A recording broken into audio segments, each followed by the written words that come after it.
Bonjour. En vérité, s'il ne tenait qu'à moi, on n'avait pas besoin de tribunaux au Burkina Faso. On n'avait pas besoin de ce système judiciaire-là. C'est un système judiciaire caduc. On recrute des magistrats sur la base, pas de leur intégrité, pas de leur honnêteté, pas de leur sagesse naturelle. On recrute des magistrats sur la base de leurs diplômes, lesquels ces diplômes-là qui les ont amenés à réfléchir comme les autres, pas à réfléchir comme les citoyens de leur pays, à réfléchir. Ceux-là qui ont le plus étudié là, ce sont les gens généralement qui réfléchissent comme Socrate, qui réfléchissent comme Emmanuel Kant et tous ces gens, les Victor Hugo et tous ces gens-là. C'est ceux-là qui arrivent à mieux défendre les idéaux de ces gens-là. C'est eux qu'on appelle les intellectuels. Et on recrute ces juges-là sur la base souvent de leurs diplômes et des choses, voilà, culture générale et puis des trucs. Et eux, on veut qu'ils soient juges de ce peuple-là. Non. Le juge, c'est quelqu'un qui se met à la place de Dieu et qui est en train de faire le travail de Dieu. Parce que ce monsieur-là, la vie et la mort dépendent de sa décision. Tu peux dire quelque chose. À cause de ça, on va condamner la personne. Et la personne va se tuer. Ou sa femme va se tuer. Et ses enfants peut-être vont mourir à cause de cette décision-là. On a vu des gens qui sont morts en prison. On a vu des gens aussi là, leurs femmes les ont fui. Et quand ils sont sortis là, ils se sont suicidés. On a vu des enfants aussi là, des familles déchirées, des enfants qui ont refusé d'être humiliés à cause de ça. Il y en a aussi qu'on a amenés en prison. Ils étaient bons. Quand ils sont arrivés en prison, ils ont appris de mauvaises habitudes. Quand ils sont sortis, ils sont devenus des criminels. Ils sont devenus dangereux. Où ils ont appris ça? La prison forme les gens. Si tu es mauvais et que tu pars en prison, tu vas ressortir pire, je vous assure. Si tu étais bon, tu pars en prison, tu vas ressortir sage. Donc la prison est un amplificateur. Si tu sanctionnes quelqu'un parce qu'il est mauvais, la prison ne va jamais le changer. S'il est parti et qu'il a été changé par la prison, c'est qu'au départ, il était bon. On l'a accusé pour rien. On devait juste le comprendre et peut-être même le laisser, ou du moins l'avertir. La prison ne transforme pas quelqu'un pour le rendre bon. Si tu étais bon, la prison va aller te rendre encore sage. Si tu étais mauvais, la prison va aller te rendre pire. On a vu des gens qu'on a attrapés à cause de pintade. Quand on les a laissés, ils sont revenus à cause de moutons. On les a relâchés. Ils sont revenus encore en prison à cause de motos de quelqu'un qu'ils ont volé. Des gens qui sont repartis là-bas 3 fois, 4 fois, 5 fois même pour certains.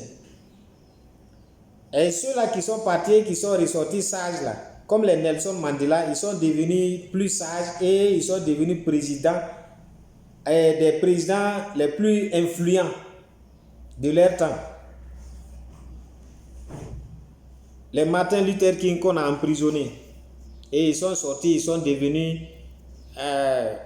des guerriers prêts à repartir encore s'il le fallait. La prison est un amplificateur. On ne devait pas appeler la prison comme une maison d'arrêt et de correction. La prison ne corrige personne. Je n'ai jamais vu quelqu'un qui était voleur, qui était réellement voleur, qui est parti en prison et qui est devenu un sage. Jamais. Si peut-être il s'est trompé, il était bon. Si peut-être une mauvaise compagnie l'a amené à faire par exemple ce qu'il ne devait pas faire, ou par erreur on l'a amené là-bas. Il a pris sa véritable nature, ce qu'il était véritablement. C'est ce qu'il est devenu. Il n'a pas changé. Il a pris sa véritable nature, ce qu'il était véritablement avant qu'il ne parte là-bas. Voilà. Si tu es devenu bon, tu avais des prédispositions pour être bon. Sinon là, tu vas devenir pire que ce que tu étais. On voit ce qui se passe en prison. En prison même là, tu vas aller trouver, toi tu as volé poulet, tu vas aller trouver des gens qui ont cassé des portes pour aller prendre 1 million. Et toi tu as volé poulet. À cause de ça, on t'a donné peut-être 2 ans. L'autre là qui a cassé, qui a pris 1 million là, il a donné 200 000 francs à un juge. Et on l'a condamné pour 6 mois. Et toi tu as volé poulet, on t'a condamné pour 3 ans. Quand tu vas ressortir là, est-ce que tu vas voler poulet encore? Tu vas chercher à aller casser la maison, et tu vas aller chercher à casser la caisse. Ouais, tu vas aller casser une boutique pour soulever encore 2 millions. Et tu vas te dire non, si je donne 500 000 francs ici, 500 000 francs là, alors on va me libérer et je vais aller bouffer le reste de l'argent. Je connais des gens qui ont dit non. Eux, ils préfèrent aller voler 1 milliard et on va les condamner à 5 ans de prison. Ils vont accepter purger leur peine, 5 ans en prison et puis sortir, aller bouffer leur argent.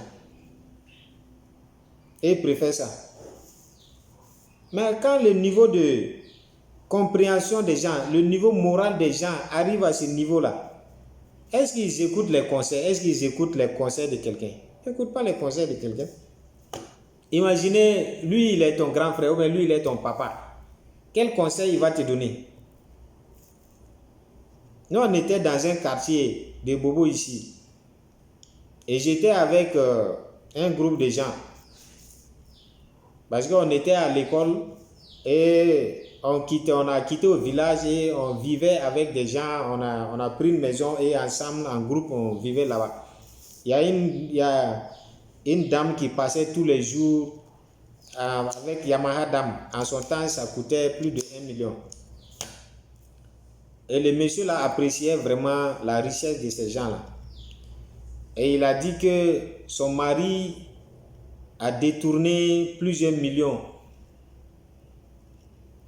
Et on l'a amené en prison, il a fait 6 mois. Et il a dit que lui vraiment, il l'envie. Tu vas aller détourner des millions et des millions, 600 ou 800 millions. Tu vas faire 6 mois en prison. Et après tu sors. Qu'il est en train de bouffer peinard. Vous voyez la mentalité des gens? Lui là, si un jour, il se retrouve par exemple dans un service où il a la possibilité de détourner 5 milliards, il va le faire sans hésiter. Et quand il va se retrouver en prison, on va penser que c'est un accident. Ce n'est pas un accident. Ce qui est accident là, c'est que le juge là se retrouve en prison par la faute des méchants. Par la faute des méchants. C'est ça qui est dangereux. Et quand vous faites ça là, faites beaucoup attention. Donc un juge, c'est comme quelqu'un qu'on a mis à la place de Dieu. Donc nous, notre manière de juger les choses là, c'est pas de cette manière qu'on devait faire les choses. On doit changer les choses. Dans la nature, dans la vie de manière naturelle comme ça, il y a des gens qui ont une sagesse. Sous l'arbre à palabre, les gens réglaient leurs problèmes et ça se terminait bien. Ça amenait la solidarité, ça amenait l'entraide et ça consolidait les liens familiaux, les liens communautaires. Les tribunaux sont venus et ces tribunaux-là ont contribué à nous diviser. Ces tribunaux-là ont contribué à créer pas mal de difficultés, pas mal de problèmes. Donc, pour le recrutement des magistrats, on ne devait pas se baser seulement sur les papiers, sur les diplômes. Les diplômes n'ont rien à voir avec la capacité de jugement de quelqu'un. Les lois et puis autres là. Et une loi qui n'est pas dans ton cœur là, tu ne pourras pas vivre selon cette loi là. Donc, les gens essaient d'appliquer quelque chose sur des gens qui ne maîtrisent pas cette chose-là. La loi, par exemple, a des centaines et des centaines de textes qui sont là. Moi, je suis intellectuel, mais le code pénal, là, je ne connais même pas un millième de ce qui est dedans. Comment je peux retenir toutes ces choses-là? Ce n'est pas mon travail. Il va aller retenir toutes ces choses-là, alors que je dois courir dans la journée pour s'occuper de pour s'occuper de ma vie et de mes enfants et aussi contribuer au développement de cette nation-là.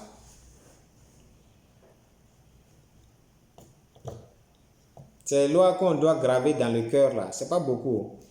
L'intégrité, gravons cela comme valeur dans nos cœurs. On n'aura pas besoin de lire tout le code pénal. D'ailleurs, même ceux qui connaissent ce code pénal-là, c'est eux qui sont les premiers même à violer les choses. Voilà, c'est eux qui sont les premiers même là à ne pas respecter. Et c'est eux qui trouvent des raisons pour justifier le mensonge, qui trouvent des raisons pour justifier les crimes. Quelqu'un qui tue son prochain, on trouve ça dans la loi où il est écrit que il y a cette possibilité-là qu'il soit, je ne sais pas, avec les termes techniques, voilà, qu'il soit blanchi ou comment on dit ça.